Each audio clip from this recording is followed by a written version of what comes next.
Hello viewers, स्वागत है आप सभी का मेरे यूट्यूब चैनल स्कूल ट्यूशन गुरुजी में। आज हम बात करेंगे कार्यपत्रक 36 की, जो कि 24 फरवरी के लिए जारी किया गया है। कक्षा 8 का विज्ञान विषय कार्यपत्रक है। यहाँ बच्चे अपना नाम लिखेंगे और यहाँ अपने कक्षा अध्यापक का नाम लिखेंगे। बच्चों, आप हमारा पाठ चल रहा है बल तथा दबाव, जो कि आपकी पाठ्यपुस्तक विज्ञान की पाठ्यपुस्तक का पाठ 11 है। तो जैसा कि हमने पिछले कार्यपत्रक में पढ़ा था कि जब एक ही दिशा में दो बल लगाए जाते हैं तो दोनों के दोनों बल जुड़ जाते हैं, और जिस दिशा में बल लगाना है वो दिशा एक ही होनी चाहिए। ये दिशा के बारे में ज़्यादा हमें समझने की ज़रूरत नहीं। यानी कि अगर मान लीजिए इस तरफ दिशा में दो बल लगाए गए हैं तो दोनों के दोनों का जोड़ हो जाएगा। अब होता क्या है कि जब किसी वस्तु में बल लगाया जाता है तो उसकी गति या आकार बदल जाता है बच्चों। तो पहले देखते हैं गति के बारे में। यदि बल गति की दिशा में एक वस्तु की गति पर लगाया जाता है तो क्या होता है, गति को बढ़ा देता है बच्चों।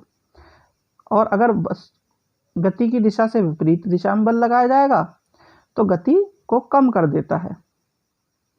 एक उदाहरण दिया है बच्चों, उसने उदाहरण क्या दिया है देखिए जरा।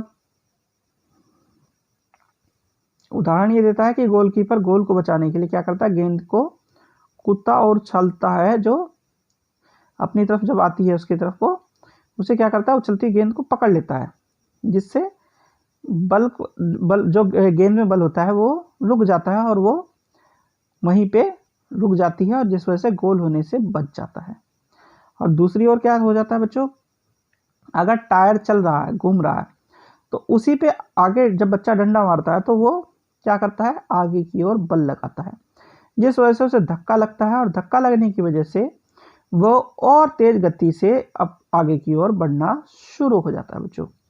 तो किसी वस्तु की गति या उसकी गति की दिशा में या दोनों में परिवर्तन को वस्तु की अवस्था में परिवर्तन कहा जाता है बच्चों। चलिए आगे देखते हैं।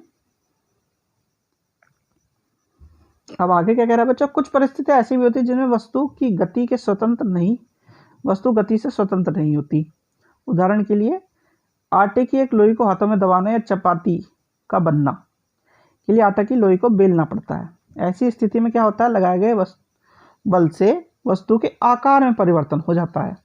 यानी कि अगर गति नहीं कर रहा तो आकार में परिवर्तन भी देखने को मिल सकता है हमें। तो दो चीजें कौन कौन सी देखने को मिलती है बच्चों। पहली चीज मिल रही है हमें गति में बढ़ना या घटना, और दूसरा वस्तु के आकार में परिवर्तन होना बच्चों। चलिए अब जरा प्रश्न उत्तर देखते हैं। तो प्रश्न नंबर 2 है कि दो स्थितियों के उदाहरण दीजिए जिसमें बल के कारण किसी वस्तु की अवस्था में परिवर्तन हो रहा है। तो उदाहरण आपकी अगर इसी से कार्यपत्रक में से ले तो बच्चों, आटे को जब हम पहले हाथ में लोई बनाते हैं तो पहले वो गोल नहीं होती, धीरे धीरे हम उसे गोल करते हैं। तो पहली चीज होगी आकार परिवर्तन, गोलाई में होगी वो। दूसरी चीज, जब उसे दबा करके चपाती बनाना शुरू करते हैं तो वो मोटे से पतली हो जाएगी, लोई बेलने से पतली हो जाएगी। ये भी क्या उदाहरण है बच्चों, आकार के परिवर्तन का उदाहरण है बच्चों। चलिए आगे बढ़ते हैं। प्रश्न नंबर 2 है, निम्नलिखित स्थितियों में बल के प्रभाव को पहचान कर लिखिए। क्या स्थितियां बच्चों, आकार में परिवर्तन, गति में परिवर्तन, दिशा में परिवर्तन। तो पहला है नींबू का एक टुकड़ा निचोड़ना, तो ये आकार में परिवर्तन हुआ बच्चों। फिर है लोहार द्वारा हथौड़े से लोहे के एक गर्म टुकड़े को पीटना, ये क्या है, ये भी आकार में परिवर्तन है बच्चों। फिर है एक कार का ब्रेक लगाने पर रुक जाना, तो ये गति में परिवर्तन है बच्चों। और आखिरी है एक बल्लेबाज द्वारा गेंद को मारना, तो ये दिशा में परिवर्तन हो जाएगा बच्चों। चलिए प्रश्न नंबर 3 देखते हैं। प्रश्न नंबर 3 है, अपने आसपास से ऐसे उदाहरण दीजिए जिसमें बल गति की दिशा और अवस्था बदल देता हो।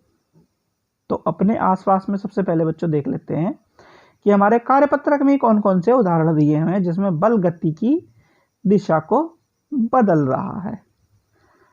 पहला उदाहरण है हमारे पास ये कि एक बल्लेबाज द्वारा गेंद को मारना, यहां पे क्या हो रहा है, दिशा में परिवर्तन हो रहा है बच्चों। चलिए बाकी देखते हैं। एक उदाहरण ये लिख सकते हैं बच्चों आप, क्या हो रहा है, उछलने के कारण वह गति को रोक रहा है और दिशा में परिवर्तन होना बंद हो जाता है बच्चों।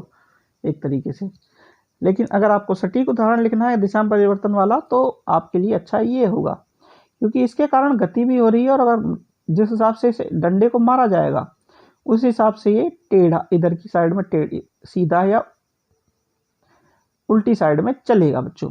तो ये दो उदाहरण आप लिख सकते हैं इसमें।